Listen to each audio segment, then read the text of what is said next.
We're bringing those hidden narratives to light. Hear extraordinary stories of women who transformed science, politics, arts, and community. Women you've never heard of, but should know. Celebrating Women's History Month on KBLA Talk 1580, where every story matters.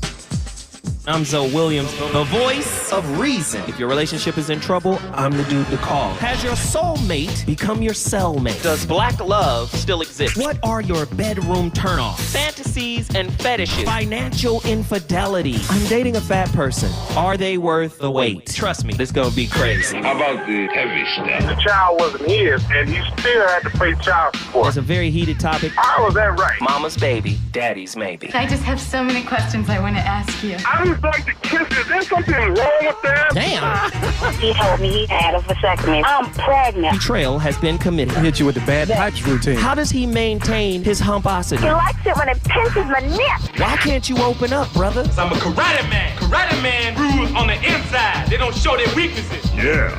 How do you write women so well? Zoe Williams, Reason and accountability. the voice of reason. Talking Tough with Dr. Tommy Curry. Dr. Tommy Curry, how are you, sir? I'm good, Rob. How are you? Wonderful. Talk to me about what we're talking about. Today we're going to talk about race-conscious womanism and the black feminist economic endeavor. Let's do it. All right, so last week I left off with, I guess, a somewhat controversial thesis, namely that black feminism uses a race-sex identity to partner with white women for political and economic power. And I argue that what this, in fact, does is it allows them to use gender oppression to hide their economic motivations behind aligning themselves with the second most powerful racial group in America. Now, I want to explain something. This is not only a political ideology, but this is also driven by a demographic change in the university. Right now, black women get 2/3 of the PhDs that's awarded to black people. So even though this is a type of discursive idea that comes about in disciplines like women's studies or black feminism, it's also driven by this demographic fact that you have black women now competing for jobs against other black men and other white women on these types of issues. Now, there's an obvious reality here that black men, black children are subject to the same types of abuses that black women are subject to. So even though black feminism tries to make an exclusive claim to the types of sexual and gender abuses that happen, things like rape, especially prison rape I've mentioned before, child abuse, poverty, these are all things that happen to the black community based on their sexuality in a white supremacist society. Now, what black feminism tries to do is it takes as given that the patriarchal culture that we see in a larger Eurocentric society or white society and the power of white society also translates into the power that black men have over them. So it's a domination of black women by black men. So this is where the idea I've mentioned before that black male privilege gains its ground in the academy. But this is nothing more than a kind of mythology, because what happens here is that this is not sociologically proven. It's not like we're holding sociological and economic conferences or writing papers. To date, there's no peer-reviewed paper on black male privilege that actually shows how it benefits black men on the long run. So then this ideology itself gains footing because what you have is an economic motivation. Black women with PhDs trying to fight for limited academic and disciplinary spaces against black male academicians. So there's an economic driving force where black men now become the primary economic competitors in academic spaces with black feminists. So as we know from Reconstruction to now, there's a type of racial scapegoating that goes on that's pushed forward by an economic motivation that aligns with the ideological stereotypes that black people have, or black women, or black feminists in this case have, of other black men. So what we have to think about then is how these economic motivations behind this ideology of black feminism is not only pushing the types of things they put out, but also the analysis they give us of the black community. Now, this differs from a large view from what I'm going to talk about, which is race-conscious womanism. And what happens in the academy is that there's this view that black feminism is the only legitimate way for us to study sexuality and gender. That if you're not a black feminist, then you have everything wrong. But black womanism or race-conscious womanism takes a different view. First, it argues that black men and women have always been partners in the struggle against racism and sexism, or what Claudia Jones called racial chauvinism. So what this movement says is that black men are also victimized and disempowered and oppressed in society, just like their women are. And this differs a great deal from how white feminists looks at the situation, because in a white society, white women are subjected to their men. That's the concept. That is a patriarchal society, so they're being repressed and oppressed by white men. Listen, if y'all don't know who that is, hey, that's Dr. Tommy Curry. Was a professor down at Texas A&M. has an incredible book called The Man Not. I've had him on my show before. No, not here. But I've been doing this show for a long time. Tommy Curry was on my show. Man, let me tell you. Y'all can argue with him if you want. I'm not here to agree or disagree. What I'm saying is his work is predicated on peeling the layers back of what happened to us. You can agree or disagree with what he's saying. That's not the point of me playing it. His study, Dr. Tommy Curry. Look him up. Go to Amazon.com. The name of the book, The Man Not. And it's a book on how basically black men aren't real. We aren't people. We're The Man Not. That's the title. And he's backing it with empirical resources, data. Okay? Victimhood is bidirectional. We've all been broken by this society. I keep coming back to the seminal point. Dr. Joy DeGruy said, hey, we suffer from post-traumatic slave syndrome. I'm saying, how does that seep into our relationships? We know Dr. Marielle Bouquet, her work is generational curses. You go back 12 or what is it, four generations, 12 generations, you're going to find 256 generational scripts in your spirit, psychosomatic connection. And we think it's just about Netflix and chill. You don't even know what your spirit is entangling with.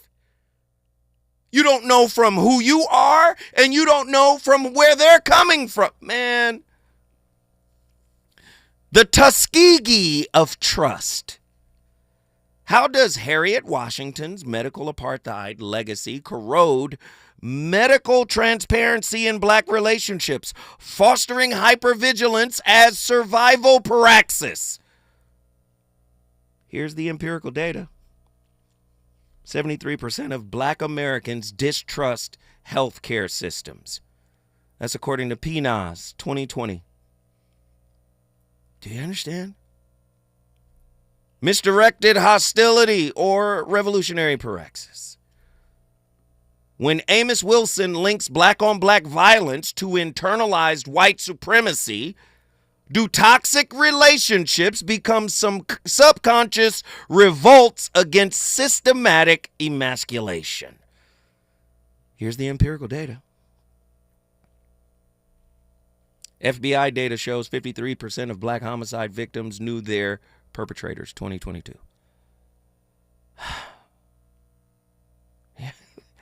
Do you understand?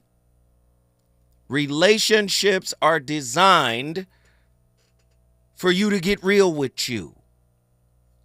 They're not just designed for momentary escapism. That's what the wealthy man and the houseless man have in common. The orgasm lasts a moment for both. Doesn't matter if you're you're living on the top of a mountain in a chateau. It doesn't matter if you're houseless. The orgasm lasts a moment. One moment. Yeah. That's it. For both of you. Do you understand? We got callers on the line. Let's get them. Nzinga, Pensacola, Florida. What are your thoughts on tonight's topic? I guess the peculiar institution is like my favorite thing to talk about and read about. Mm-hmm. But I think as a society, we kind of tend to avoid the psychology behind the pathology. Mm-hmm. And I think when we look at stuff, we can only look at it as far as our window, will let us. You said survival metrics. I guess from a sociological point of view, it's all survival. It's all about, ensuring the survival of the species. You see it, I guess, in animals. So I would say it'd be the same thing with humans. When I think about the transition from from slavery to freedom, not physically, but just mentally for the black man and woman. No one ruling over you. You kind of left to your own volition. And now you and your man have to be together and build this family when you were kind of really bred to be adversarial.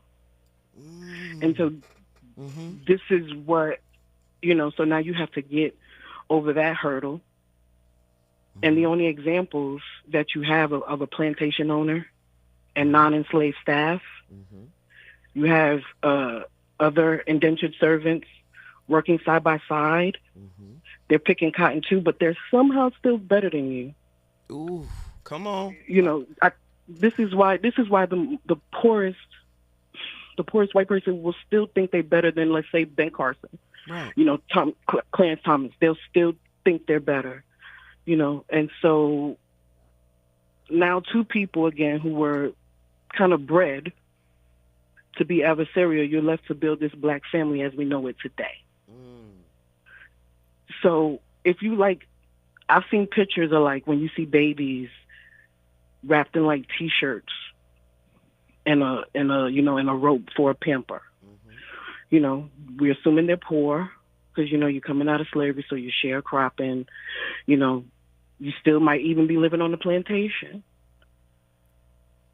but it's a possibility that maybe the money, he was shorted the money. Pa was shorted on the money, or Pa gambled the money, or he drank the money. So now, I think your DNA captures those things, those instances. And this is how, I guess, generational trauma, whatever, is carried along. So you remember that. And so now the mothers instill it, because women, period, weren't allowed to work, have money. So now, and you're going to instill in your daughter, make sure you always have a little change. Make sure you put something to the side. Coping mechanisms. Come on, I'm listening. Yes. And while, people may say it's financial infidelity, you might necessarily can't tell Pa, because if you tell him, he may take the money. Because, like I said, you've been ruled over for, if we include in slavery, Jim Crow, segregation, this is 435 years of a black man being under thumb. And so now you have somebody you can kind of be in charge of. And so, like I was saying, you have the mothers instilling these things in the daughters. Find you a man who has something. Find you a man who's going to take care of you. Find you a man who wants to go out and work. So wait, you cooking right now? You are so cooking, because now you got me asking questions. So you've heard of you were watching the show when we talked about neurodivergent, right? Yeah.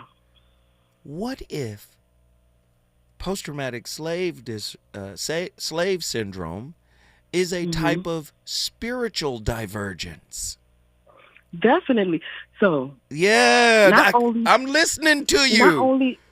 Not only are the mothers instilling these things in their daughters, now they're telling their sons, make sure you're a provider. Go get a job. Make sure you take care of your woman.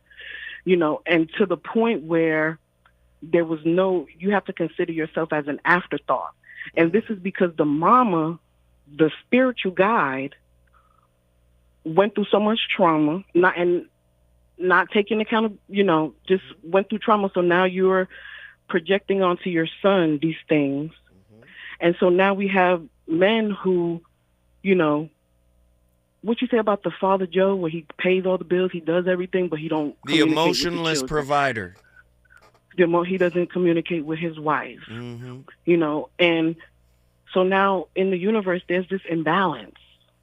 Yeah. There's a great imbalance, and I don't know if it'll ever, if we'll ever get past the gender wars.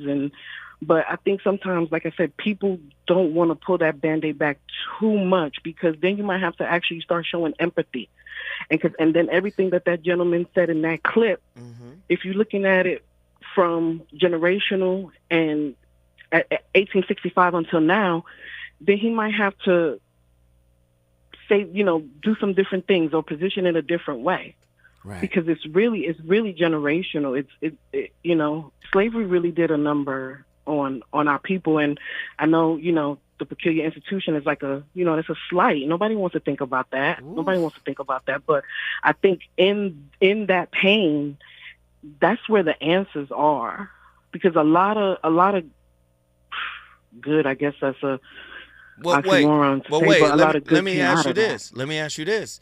Do you believe that modern day relationships, as it pertains to black couples, for the most part, of course, this is not an absolute. We know that there are some good couples out there, some healthy couples out there. But in general, would you say most black examples of black love or whatever are an extension of post-traumatic slave syndrome?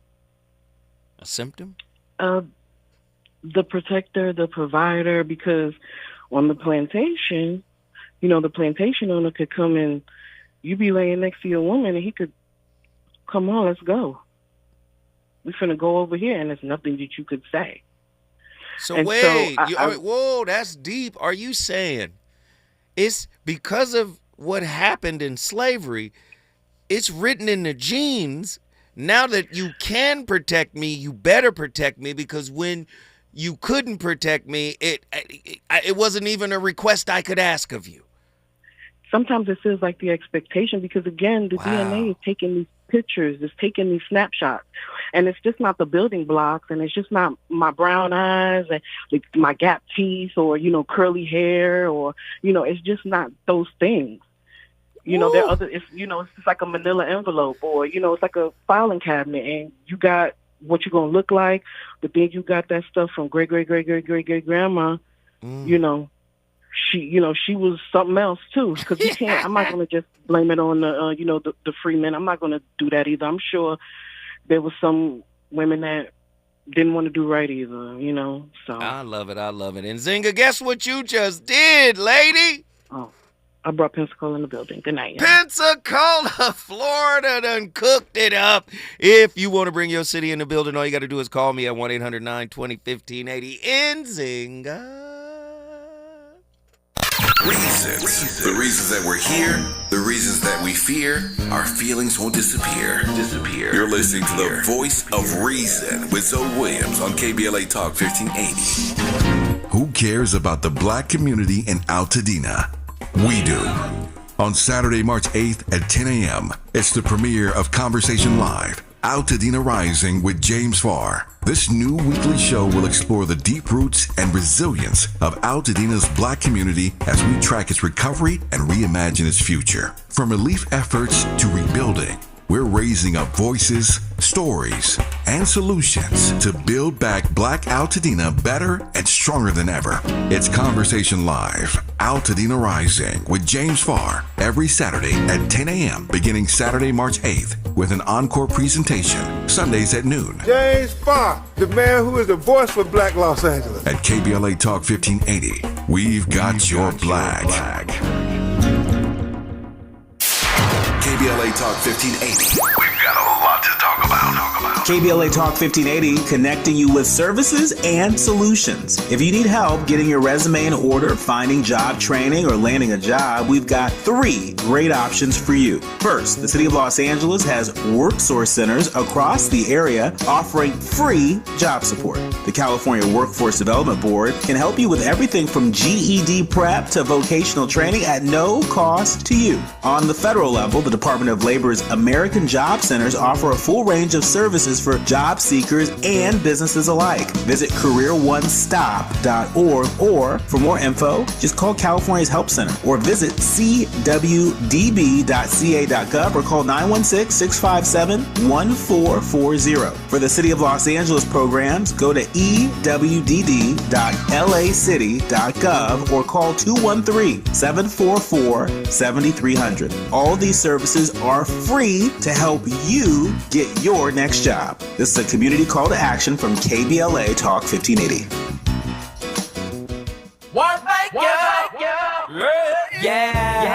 The California Crusader newspaper would like to thank all of our subscribers for their support throughout the years, proudly serving the South Los Angeles and South Bay areas for more than 40 years. The California Crusader is a multicultural, black-owned, adjudicated newspaper that focuses on providing newsworthy information to the people in our community. We're constantly looking for ways to assist businesses in our community to connect with our subscribers. We provide low-cost, effective ways to promote your business with our reasonable and affordable advertising rates. You can participate by suggesting, sharing, and submitting your stories on the California Crusader newspaper Community Share Facebook group page, or visit our website at cal-cruise-news.com. That's calcruisenews.com. Then click on the Submit Now button located on the top right corner of the homepage, or text CCN to 42828. Again, text CCN to 42828. The California Crusader newspaper, working together to build a better community for our future. Subscribe today. You know you want some more. It's the Voice of Reason with Zoe Williams on KBLA Talk 1580.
There's a term that Flacco has been using around the office that's been a little controversial. It's basically a combination of the N-word and like the end of termite. You want to say it? Clearly, I'm not going to say it. All right, so pretty much I'll break it down, right? Very controversial around the office. Yeah. I mean, I'll break it down. Let me see how you make this into a compound word, but go ahead. So the term is Negromite. So pretty much that's just a colloquial term that I came up with for hooligans and delinquents. Negromite. Yes. Okay. Right, hooligans, you know, again, though. It's kind of weird because, like, it seems offensive to me, but also it's like, am I supposed to be the one telling him what to say? And I don't know. It's a weird spot for me. Listen, man. Define it again. It's Negromite, right? Mm-hmm. It's just a term, right, that describes the hooligans and delinquents. You feel me? Okay. You know, that's it, man. No, but I do have another question for you, though, man. Yes. Before he even says anything about it. Come on, we want to hear it. Is that appropriate for this office place? You see how you're trying to answer, but go past that. I need a ruling. Okay, I'll just say. You need a ruling for a powerful black man. That was interesting. Negromite. Okay. The government's translation of that is Black Identity Extremists, BIEs, the delinquents of black people. That's the U.S., that's the FBI's classification. Those of us who care about our people, you know, embrace our identity. That's the equivalent. I don't think we need another term for the hooligans and delinquents, bro. That's just me. But I mean, if that's how you want to identify them for you, all right. I mean, we just need to help our people. That's really where I'm at with it. But somebody mailed him a rotisserie chicken in the mail with that word written on as the return address. You're gonna get some flack for that. Big question. How do you feel about interracial relationships? The Umar, huh? Yeah. I mean, because my powerful brothers, we own the same thing you own. So I'm just like, how are they not? It may be a religious thing. Like, how are they not? Because his girl's half white, so he's kind of mixed up. He's like, I don't know how to feel. I mean, I'm gonna just say the percentage is higher. She black. Smaller percentage white. 15% German, but 60% Liberian. Crazy. No, I don't necessarily advocate for it only because we were not able to love our woman. Okay, now a lot of people are like, man, now it's the past. Okay, well, let me help you to understand this, bro. I love us so deeply that I want to see the fullness of myself in my posterity, in my child. That's all. Now, do you want to go be with somebody who's white? That's up to you. Live your life. Me, I don't. There's nothing that a white woman can offer me. I'm sorry. Like, you will not be able to identify with me, my experience, where I'm at mentally. You're not there. My mama was a black woman. See, I love us so deep No one can convince me. I done had some white women try to come at me. Trust and believe. Sell you some incense? Yeah, and some sage and everything. I was like, look, I was like, okay, some sage incense and some shea butter, and you think, come on, Kathy, stop it. Stop it. I respect the hustle, but stop that. I just love us, bro. I mean, and it's really that simple for me. I don't have to go into the Caucasoid, Mongoloid. I don't have to go into that. I really love us, bro. Like I grew up with my siblings. I'm from Compton. I have 9 siblings. I'm the youngest of 10 children. Mm-hmm. I don't watch what happened to our people. I owe it to the black woman to be with her. That's me. Now, if you want to go be with somebody, hey, that's my little brother, man. I love him to death. Reza Islam. Hey, man, that was a nice little clip. I didn't know where it was going in the beginning, but then then Reza came in and brought sense to it. Okay, I'm with it, man. I love our people, even through our dysfunction. Because we're all whips. We're all works in progress. You heard me talk about that earlier this week. Do you see the work that is on us to be able to love? I'm doing these shows to outline what our issues are and why we have these type of defense mechanisms, coping mechanisms, whatever it is. We're on the spiritual spectrum. And it's okay, because in spirituality, you can move up and down the spectrum. You can move as your intention dictates. But the problem is, we don't want to acknowledge that something is wrong. We have this propensity to just get up and get out and just go do whatever it is. If it's good, bad, whatever. If it's escaping something, we're just perpetually doing. Spirituality and the mastery of it requires sitting with what is. All of the pain, all of the brokenness, all of the trauma, all of the unrequited wounds, all of the disappointment, all of the betrayal. And you have to understand, you're not only trying to heal, listen to what I'm saying, you got to heal what happened in the home, what you modeled in early childhood. Then you got to break away from societal trauma. Do you see? You've never been able to love freely. And love is the epitome, the definition of freedom. Everything about your connection is conditional. It's conditional because you're scared internally. Scared of intimacy, scared of transparency, scared of who you might be without the identity of what you've been through that gave you your current identity. You're scared to look at who would I be without what I've been through. Oh my goodness. When we come forward, the phone lines, we're going to Mountain View, Hawaii. We're going to South Central Los Angeles, and we're going to Chicago, Illinois. Let's get it. I know you feel it. Feel, move, groove. Don't stop. Feel, move, groove. Don't stop.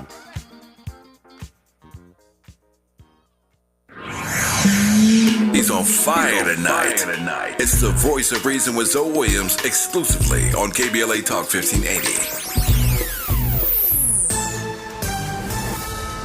I'm Amber Payton with 4 Things You Should Know with BIN News. DeSoto County, Mississippi leaders are planning to sue over new legislative maps creating a majority black district. The Board of Supervisors has hired legal counsel to challenge the plan ahead of the August 5th primaries. Elk Grove, California schools are investigating a teacher for sharing racist material during a Black History Month lesson. The Catherine Albiani Middle School teacher is on leave and the district has condemned the content. Black Maryland Attorney General Anthony Brown is joining 22 attorneys general opposing a lawsuit that could weaken the National Labor Relations Board power to protect workers' rights to unionize. They urge the court to deny YAP USA Automotive Systems' request to block NLRB proceedings. An African-American Rep. Kwesi Mfume and Rep. Gerald Connolly are pushing for an inquiry into Trump-era federal job cuts, accusing President Trump and Elon Musk of harming the country while Congress does nothing. Get BIN News on demand 24/7 on the iHeartRadio app.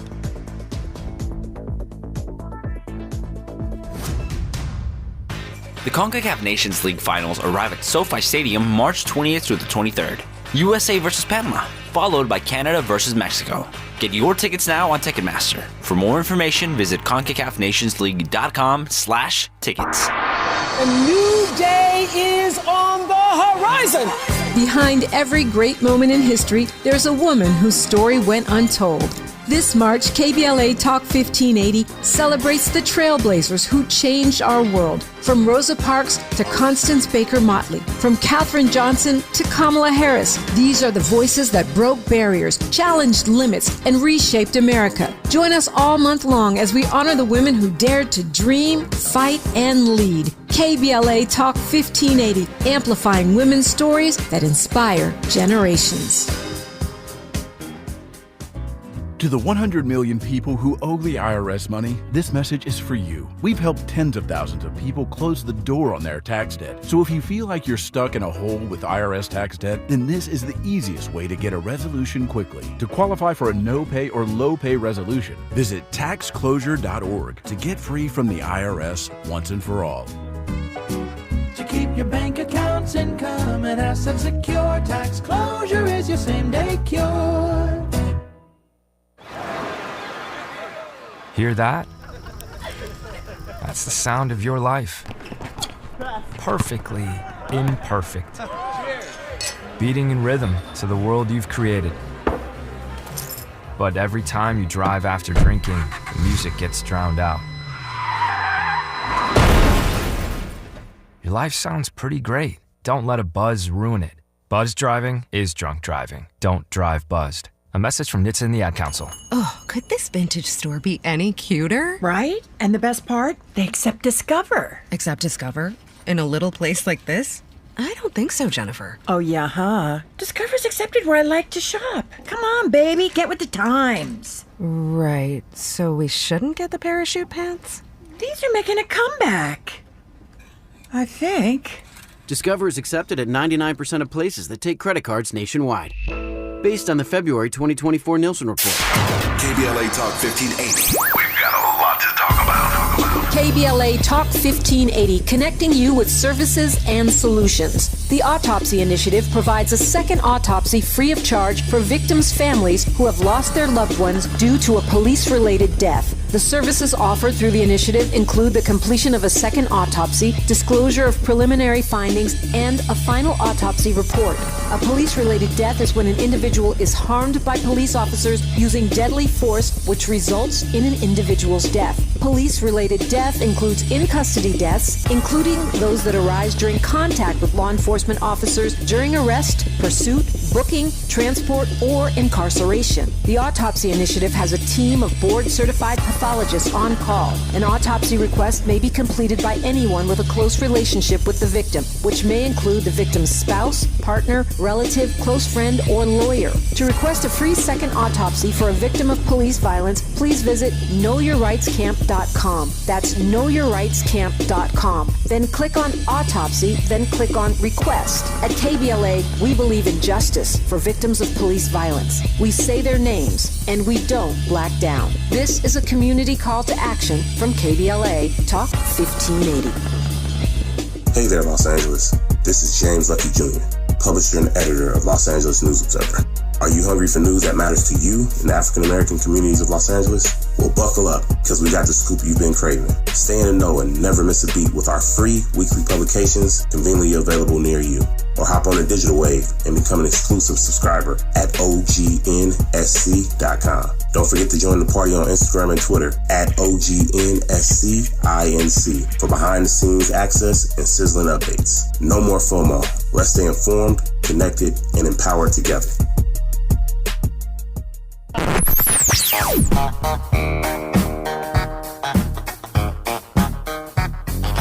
This is KBLA Talk 1580. Talk radio. That's music to your ears. We're unapologetically progressive. KBLA Talk 1580.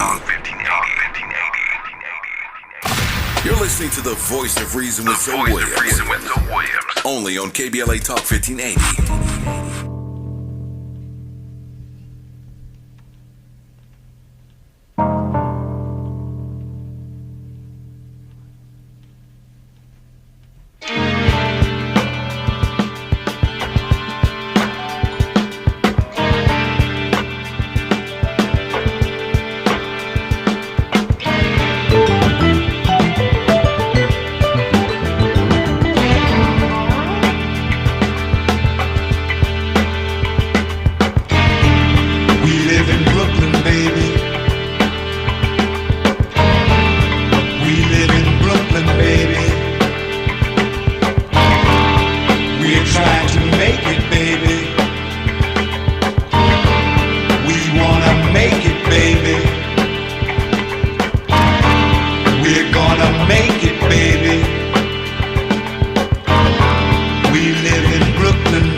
And another thing, when you say integration, it comes under intermarriage too, right? All Right. being together. Right, sure. And I'm sure no intelligent white person watching this show, or no intelligent white man in his or her right white mind, want black boys and black girls marrying their white sons and daughters, and in return introducing their grandchildren as half brown, kinky-haired black people. I wouldn't object to that. Well, you wouldn't, but a lot of them would. Well, I'm sure a lot of people. No, this is the point. What I'm trying to say is this. And you don't have it. You say you don't, but you don't have it. You really ain't gonna have it. You on the show, and you got to say that. But that's not true. Why would you want to do that? Because I don't think I'm any different from you. You see. Yeah, we much different. I mean, I think society's made us different. You know we're different. And we all together. Society's made us different. No, not. Whoa. See, let me just tell y'all. I gotta say it again. My niece is sending me these videos. She's trying to get a reaction out of me. She wants me to respond with my alter ego, Oz. It's not Zoe, it's Oz. She wants Oz to come out. So she's playing these videos. That's from the 70s. That's Muhammad Ali. He's the greatest of all time. I can't show no disrespect to Muhammad Ali. But I see you, niece. I see what's happening. I will not be a pawn in this video Ponzi game. I'm not going to do it. I'm simply making the case that we have to heal the trauma from home, and then we have to heal the trauma from society. That healing process, that work that is required of us, right? That work is the work that will get us to a space where it's almost like we've never known each other before because of the filter that divides us. The filter is how we see the world, how our perspective is molded. It's molded by our experiences and whatever we've been through. However we've been hurt, we see the world through that particular gestalt, right? And that's the problem. We've never seen each other. We've never related to each other. It's been the wounds. It's been the demands. It's been the hurt that needs to be satiated. And now that hurt has integrated itself so far into our personality that we can't live without it. So we're okay being broken. Now this is what it is. You know, this is what it is. Love is not real. See, and there's examples of it. People are saying, just because somebody loves you doesn't mean they won't hurt you. And I'm saying that's a hurt person that has mislabeled what they feel about you. It's not love. When we're talking about love, we're talking about that which is synonymous with the presence of God, the essence of God. That's what love is, the highest level of consciousness. It's a state of consciousness. It's not a set of verbs. The reason why we've turned it into verbs is because we didn't get things in childhood that we were supposed to get. So now we equate love with getting what we didn't get in childhood. Do you understand? It's attachment. It's not love. We can call it whatever. Well, that's love to me. And when somebody loves me, they're going to show up and they're going to give to me. They're going to give what I give, and it's going to be like that. And that's not how it works. Love is effortless. Remember? Wu Wei. Effortless action. It just comes out of you because it is you. You remember that? Is you is, or is you ain't my baby. Okay. JW, South Central Los Angeles. What are your thoughts on tonight's topic, my friend? Yes, sir. Yeah, well, you know what? I'm going to go backwards. I wanted to start from the beginning, but I'm working backwards. Wait, hold right. on, J-Dub. Hold on. You got a little bit of time now. You ain't got as much time as you had yesterday because we got a bunch of callers. So I want you to condense, working frontwards and backwards, whichever way you got to work it. Just make sure you hit your points, and then I got to go to the next one, okay? Yes, sir. So I'll do my best to paraphrase my thoughts. Yeah, love is genuine. Love is natural. Love is spiritual. love is universal because it originates from the source, which is God. And that's the real love. Ontological, as Nzinga she's listening to you, and she says ontological, the essence, the nature of things. Yes, I'm with you, Nzinga. Continue, my friend.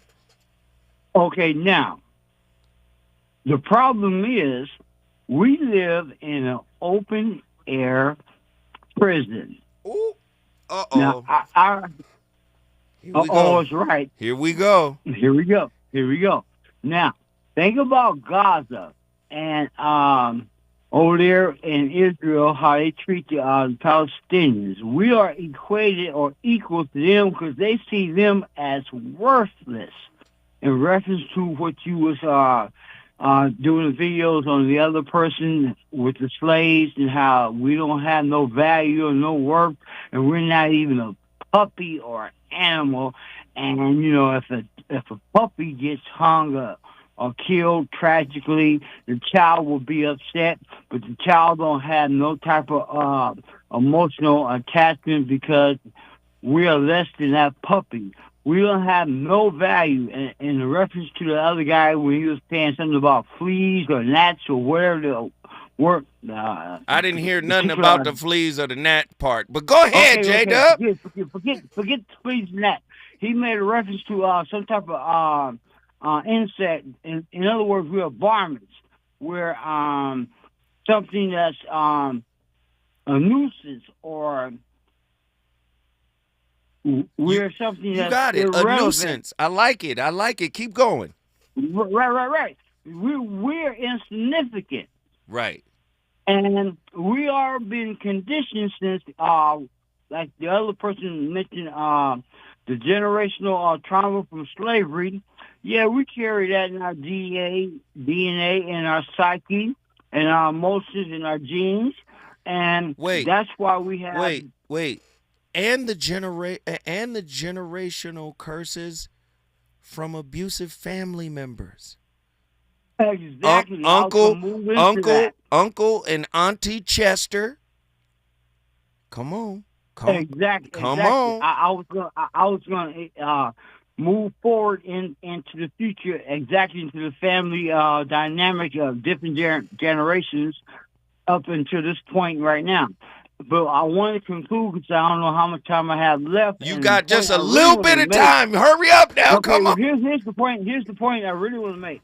Right now, at this exact moment in 2025, we have to have a spiritual connection with our relationships as lovers or families or however you want to phrase it, because this society, in terms of corporations and this government, the mentality that they have, we are invisible, trashed, and a nuisance, and plus all human beings are at risk because I believe this society or the governments or the power that be or corporations, they see us as something that is a war against poverty. And That's it's right. also a war against humanity, a war against humanity. We're in a modern society where humanity doesn't matter no more. I got It's more than just the black race. It's human beings, period. In general. Humans, And guess what you just did, J-Dub? brought South Central into the house. Come on, man. Anytime you want to come in here, man, this your home, man. This your home, JW. Listen, when we come forward, the voice of reason going to keep cooking. We're going to Mountain View, Hawaii, and then Chicago, Illinois. Let's keep it cooking. Is it good to you? More Voice of Reason with Zoe Williams when we come forward. The Eaton Canyon fire devastated many black families in Altadena, taking more than just homes. It took memories, legacies, and generational wealth. The heart of a black community is now in jeopardy, but Justice Coalition, led by Gage and King LA Lawyers for the People, are here to help. If you've lost your home, we are standing by to hold insurance companies and utilities accountable for the damage caused. When the community suffers, we all suffer. Together, we can rebuild what was lost. Your recovery starts today. Call 626-429-1259. That's 626-429-1259. Or visit www.eatonfirelawyers.net. Justice Coalition, Gage and King, LA Lawyers for the People. We got you. Call 626-429-1259. Visit www.eatonfirelawyers.net. Again, 626-429-1259. This is attorney advertising. Past results do not guarantee future outcomes. Legal representation is provided by licensed attorneys. If you're living with dry age-related macular degeneration or dry AMD, you may be at risk for developing geographic atrophy or GA. GA can be unpredictable and progress rapidly, leading to irreversible vision loss. Now there's something you can do to slow it down and get it going slower. Izervay is proven to slow GA progression. Izervay gets GA going slower. Izervay or avacincaptad pagel is a prescription eye injection used to treat GA. Don't take it if you have an infection or active swelling in or around your eye. Izervay can cause eye infection, retinal detachment, or increased risk of wet AMD. Izervay may temporarily increase eye pressure. Your vision may be impaired after an eye injection or exam. Don't delay. Ask your doctor about Izervay today. Izervay gets GA going slower. Visit Izervay.com. That's IZERVAY.com. KBLA Talk 1580. We've got a lot to talk about. KBLA Talk 1580, connecting you with services and solutions. LA County's new Justice Care and Opportunities Department, or JCOD, is here to support justice-involved individuals and their families. The JCOD Support Center is now taking calls at 1-833-LACJCOD. That's 1-833-522-5263. Available 7 days a week from 6 a.m. to 11 p.m., the Support Center is your one-stop shop for re-entry issues and court support. They offer court reminders, connections to local services, transportation assistance for housing, court appearances, and childcare. The JCOD hotline provides personalized help to connect you with services that you need. And don't forget to check out justiceconnect.org for more information. Remember, it's free and available every day at 1-833-522-5263. This is a community call to action from KBLA Talk 1580. You know you want some more. It's the voice of reason with Zoe Williams on KBLA Talk 1580.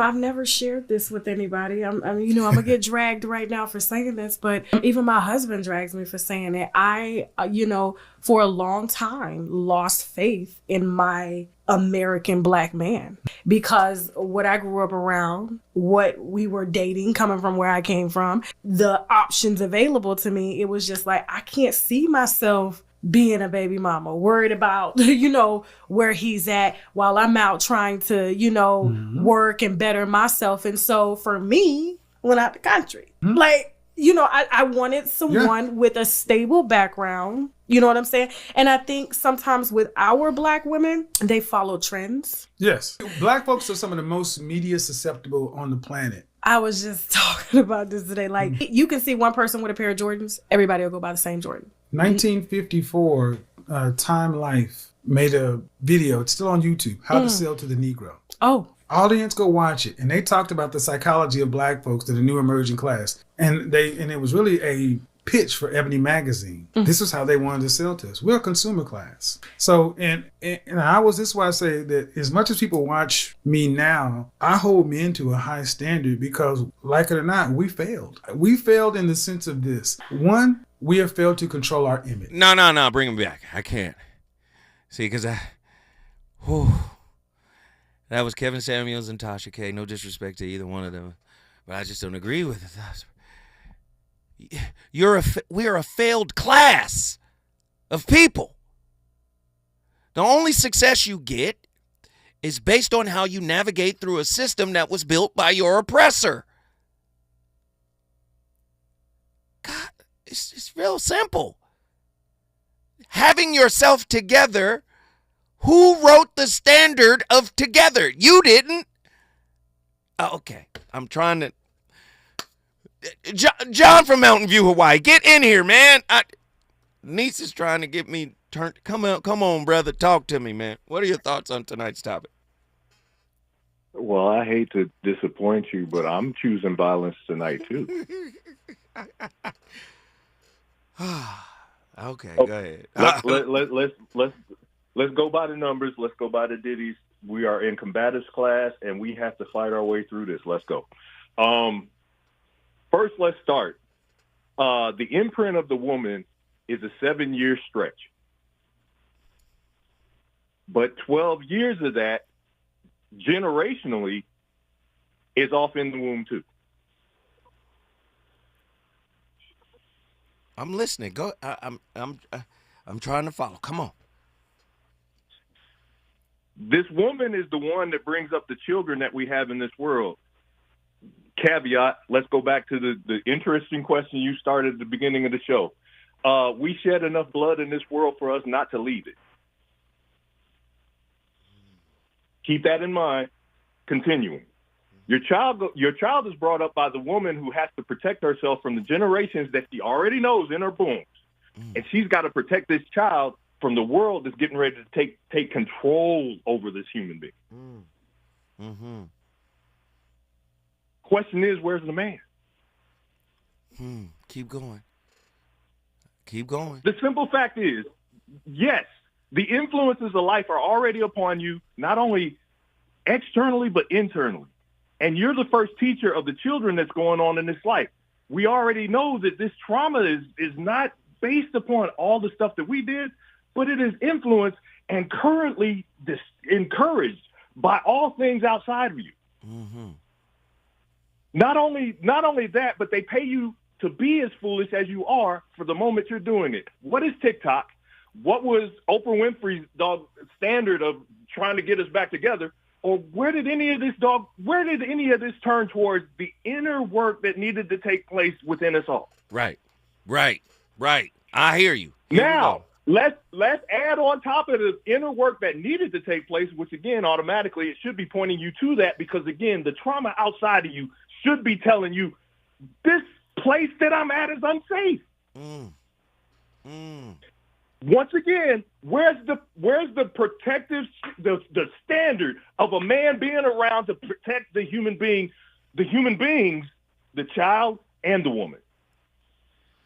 Man, you're not gonna get no argument out of me. I hear you. I hear what you're saying, and it makes sense. It makes 100% sense. But bottom line and ultimately, if we're all looking for that same answer, 9 times out of 10 in the world that we called ourselves being a part of and we didn't leave because our blood was shed here, they stood together with each other and the man was within shouting distance. You mean like me and my kids? Like you and your plantation at your home you just started right after slavery. I hear you. You was at home. You was in your field. You was handling your business at home. Ooh. Okay, John. John, you done shot up the club now. Okay, John. Okay. But that's what we were supposed to do. We were gifted with the blessing of a womb. Ooh, I hear you. Weren't we supposed to protect it? We were, yes. I end here. Hey, come on, bring it down. Come on. If we're looking for the answer, we're still it. If we're looking for the joy of a life, we still hold it. But where do we need to be? You answer the question. Ooh, John, guess what you just did? Mountain View, bless y'all. Yes, Love y'all. yes. Now we finna bounce to John in Chicago. But John, bruh, you got to keep it really short. Come on, man. Just knock it out the park, man. Think Barry Bonds. What are your thoughts on tonight's topic? Yeah, answer to the question, the original question of the show. Is that stuff? How does that stuff manifest in our relationships? Yes. Just to kind of be short with it, it does have an effect because it manifests in our values. We have different values. We don't really. It seems like we want to be more integrated into the system versus trying to become masters of crafts and maybe potentially get away and have our own nation. That kind of mentality. You know what I mean? It's like I think we right, maroonage. You You're speaking of maroonage. That's what the Maroons did. The word that maroon kind of thing typically refers to a North American self-liberated, enslaved people, and it likely comes from the Spanish word cimarron. So the maroonage is a type of, hey, we getting out of here and start our own situation outside of the plantation. You saying get outside of the plantation mindset. That's what you're telling me, right? I'm saying basically, yes. But have that mind, even when you're raising kids, like the kind of children we're going to produce. Yeah. You know what I mean? Just have that in mind before we even start doing that. We're going to produce a certain kind of child, and but we ourselves have to become certain kind of people. Before you can even produce a certain type of child. Exactly. And that's all I'm saying. And just one more thing before I bounce. I'm saying the values, they control our values and how we see ourselves. I think, my personal experience, I think Black people generally have very high self-esteem, but very low racial esteem. Ooh. And a lot of us are very much. I got that from a brother named Robin Williams. Okay, but listen, John, you done stretched it out as long as it could go before we cut it off. Yeah. Hey, but I appreciate you for calling. You got a seat at the table anytime you want to talk. Hey, listen, we start the conversation. It's up to you to finish it. I'm the voice of reason. I'll be back next week with 4 more slappers, Monday through Thursday. Nothing but heat. Let's get it. Boogie back. Boogie back.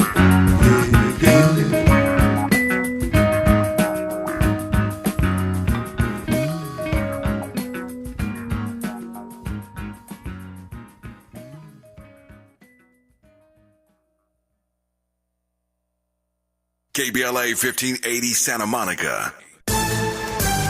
I'm Bree Wood with 4 Things You Should Know with BIN News. Mayor Brandon Johnson defends Chicago's sanctuary city status during a GOP-led hearing, asserting it doesn't increase crime. He had heated exchanges with Republicans, including Representatives Nancy Mace and Darren LaHood, while testifying alongside the mayors of Boston, Denver, and